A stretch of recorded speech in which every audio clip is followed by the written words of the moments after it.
Hai, balik lagi di Tanya Properti Anthony.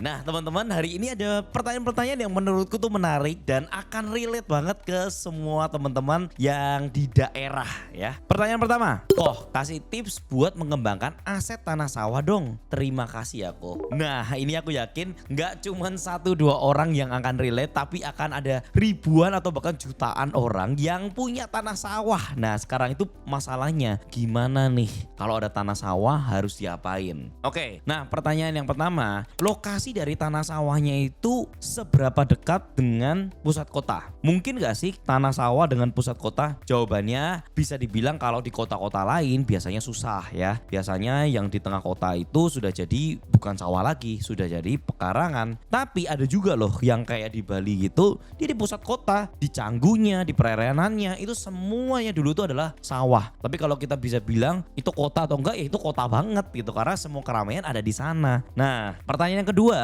teman-teman setelah tahu lokasinya itu premium atau enggak, yang kedua itu tahu dulu luas tanahnya teman-teman ukurannya berapa. Kalau sawah ukurannya hanya 1000 itu enggak menarik, tapi kalau sawahnya itu ada 1 hektar itu baru menarik. Di sini teman-teman kalau misalkan kasih pertanyaan mungkin harus lebih detail. Tapi kalau gambaran aku ketika aku punya tanah sawah itu aku akan lihat dulu. Kalau misalkan dekat sama daerah-daerah kota, aku bakal ajukan untuk supaya tanah sawahnya ini ditingkatkan menjadi pekarangan. Tapi kalau tempatnya itu ada di lokasi yang agak jauh, teman-teman harus lihat luasannya ini sudah cukup besar atau belum. Kalau teman-teman ngerasa luasannya itu udah 1000 meter, ya itu sebenarnya masih kecil. Kenapa? Karena kalau teman-teman mau bikin sesuatu di sana harus menarik. Kalau 1000 meter doang itu gak akan cukup. Nah kalau misalkan ternyata teman-teman itu gak punya lebih dari 1000, bisa gak sawah-sawah yang lain itu disewa? Jadi teman-teman punya gak hanya 1000 meter, tapi bisa sampai dengan 5000 meter, 1 hektar. Gunanya untuk apa? Gunanya untuk tidak ada view bangunan yang ada di sana. Jadi kalau teman-teman punya sawah, sebelah-sebelahnya juga masih sawah, sewain aja semuanya. Setelah itu jadi apa? Nah macam-macam. Bapak Ibu bisa jadi tempat makan. Ada loh yang di Jogja itu namanya Kopi Klotok. Itu kondisinya rumahnya jelek, bangunannya itu amburadul, tapi omsetnya gila-gilaan. Kenapa? Karena dia punya konsep kayak back to nature. Jadi orang yang dari Jakarta makan di sana kayak balik ke desanya, balik ke wong deso, datang ke sana makannya itu makan-makan yang makanan orang desa lah, lodeh, pisang, ikan goreng, telur dadar, simple, murah, tapi rame sekali. Itu omsetnya mungkin sehari bisa sampai 50 juta lebih loh Bapak Ibu. Padahal kondisinya kalau Bapak Ibu tanya, jauh nggak dari kota? Sangat jauh. Tapi dia masih bisa terus ekspansi karena sawah-sawahnya di bagian belakangnya tidak ada bangunan. Dia masih bisa sewain lagi dan terus meningkatkan kapasitas dari makanannya tersebut. Kemudian kalau aku punya gambaran lagi, teman-teman bisa kok itu dijadikan farmhouse. Farmhouse sekarang itu kalau Bapak Ibu perhatikan di China, di Thailand itu mulai naik daun. Kayak peternakan ayam lah, dimana dibikin tuh ayam-ayamnya, kandang-kandangnya. Dibuat apa? Kebun. Dibuat apa? Ada sapinya. Terus kemudian bisa kayak ngambil-ngambil susu dari sapinya langsung diminum. Tapi tempatnya butuh tempat yang sangat besar. Nah ini teman-teman harus bisa bikin experience yang seperti itu. Orang semakin yang tinggal di kota karena nggak pernah ngelihat sapi seperti apa, ayam seperti apa, ya jadi ini jadi sesuatu yang mahal untuk mereka. Mereka berani kok bayar uang 100.000, 200.000 untuk bisa ngerasain experience jadi orang desa. Jadi ini teman-teman bakal bisa bikin menarik market yang gede-gedean, asal buatnya jangan setengah-setengah. Kalau teman-teman ini bisa bikinnya jadi estetik, terus jadi tempat buat foto, ini bisa menjadi wadah buat teman-teman explore lebih gede lagi. Seru ya teman-teman ya. Kita akan jawab pertanyaan yang kedua. Kok masih bingung soal deposit? Itu bayar depositnya sama dengan 1 bulan kos atau gimana ya? Nah ini pertanyaan tentang kos-kosan ya Bapak Ibu ya.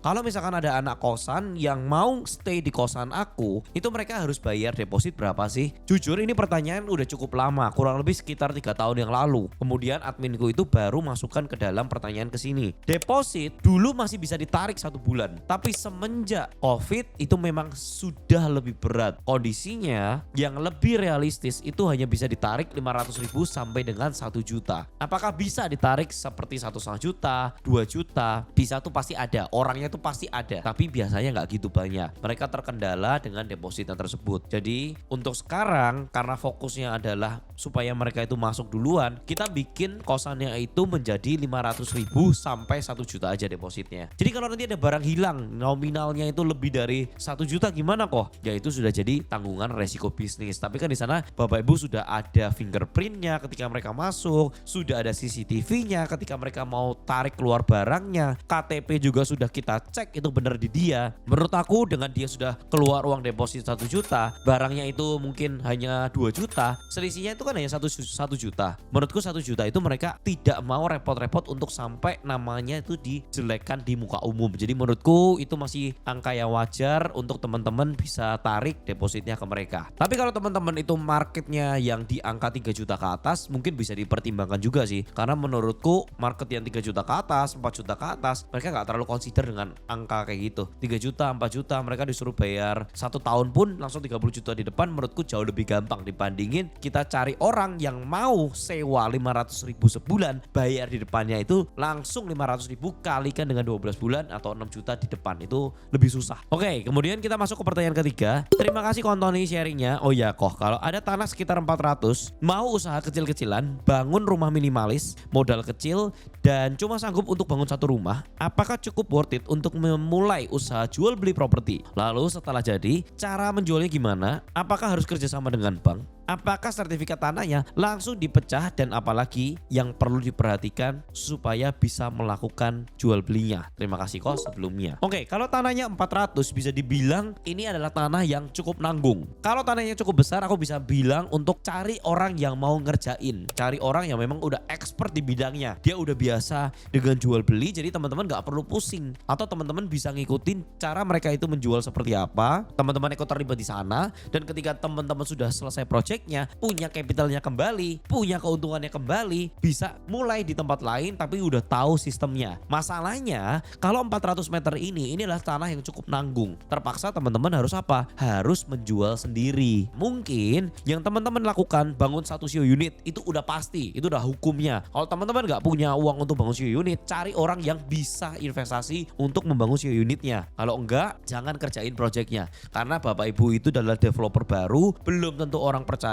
tidak ada track record dan gak biasa untuk menjual properti ini. Agent pun juga gak akan percaya apa yang Bapak Ibu omongin. Lebih bagus Bapak Ibu bangun 1 shio unit, pecah sertifikatnya, kemudian Bapak Ibu itu fokusnya adalah cari agent-agent properti. Kenalan sama agent properti seperti layaknya Bapak Ibu kenalan sama cewek. Jadi Bapak Ibu harus datang itu berkali-kali, gak cuma sekali. Datang itu perkenalan diri, tanya agentnya biasa jualan apa. Kalau udah ada ketertarikan dari si agent, Bapak Ibu bisa set up meeting yang kedua. Cari tahu kira-kira pembiayaan yang cocok seperti apa, kriterianya yang mereka pengen jual itu seperti apa. Mungkin banyak input dari si agent, Bapak Ibu bisa membuat sebuah produk yang jauh lebih benar dulu. Nah ini yang penting. Jadi cara menjual itu bukan hanya cara menjual yang dipikirkan, tapi produk seperti apa yang diinginkan pasar. Cara mengerti produk seperti apa yang diinginkan pasar, banyak-banyaklah ketemu dengan agent. Sama, aku babat alas di Bali itu ketemu agent 1 hari di Bali itu bisa sampai 4-5 orang. Fokusnya apa? Tanya mereka kebutuhannya apa, yang bagus seperti apa, cara pembayarannya seperti apa. Nah ini selalu aku cari tahu dulu buat produknya. Bahkan kadang-kadang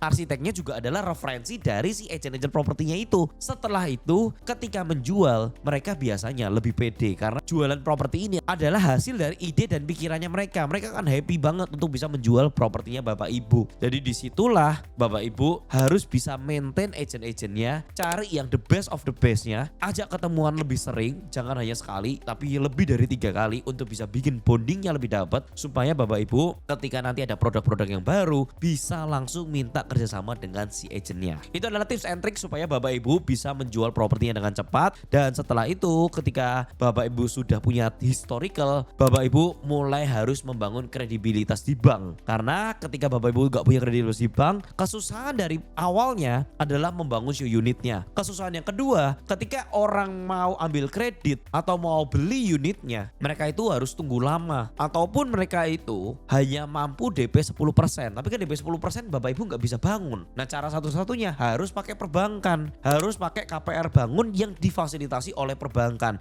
DP 10%, bank mencairkan 90%-nya, Bapak Ibu bisa bangun. Kemudian customer happy, sudah punya unitnya, Bapak sudah bisa bangun unitnya, nggak ada masalah lagi di pembiayaan untuk unit tersebut. Nah, semoga video ini bisa bermanfaat, dan jika teman-teman punya pertanyaan-pertanyaan lain, teman-teman bisa loh ngobrol di kolom komentar, bertanya pakai hashtag tanya properti, sebutkan pertanyaan-pertanyaan kalian. Jika pertanyaan menarik, itu akan menjadi topik video di video selanjutnya. Semoga video ini bisa bermanfaat, dan seperti biasanya semua akan properti pada waktunya. Thank you for watching and I'll see you in the next video guys. See ya.